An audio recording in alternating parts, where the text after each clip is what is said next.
আগেও তো হয়েছে আপনার, কোনো অসুবিধা নেই? কোনো অসুবিধা হয়েছিল? হ্যাঁ, লেগেছিল। একটু লেগেছিল, একটু তো লাগে অ্যানেস্থেসিয়া যদিও থাকে, বাট স্টিল এইটা গ্রোথ ফ্যাক্টর কনসেন্ট্রেট। এটা একটা ইমপ্রুভ ভার্সন অফ পিআরপি, মানে platelet rich plasma. Hair fall কমানোর জন্যে বা ফ্রেশ হেয়ার রিগ্রোথের জন্যে আমরা এই ট্রিটমেন্টটা করে থাকি। আপনার থেকে ব্লাড নেওয়া হয়েছিল, ব্লাডটা নেওয়ার পরে প্লাজমাটা আমরা সেন্ট্রিফিউজ করে প্লাজমা বার করেছি, এর ভেতরে টিউবের মধ্যে প্লাজমা আছে। অ্যান্ড নাও আমরা এগুলোকে ইনজেক্ট ব্যাক করে দিচ্ছি, আপনার জিনিস আপনাকেই ফেরত দিয়ে দিচ্ছি। এতে এটা খুব রিচ ইন প্রোটিন।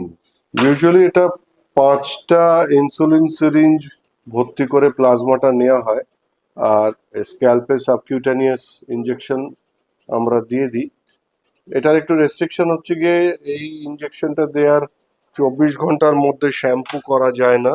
তারপরে নো রেস্ট্রিকশনস, এটা কোনো ডাউন টাইম নেই।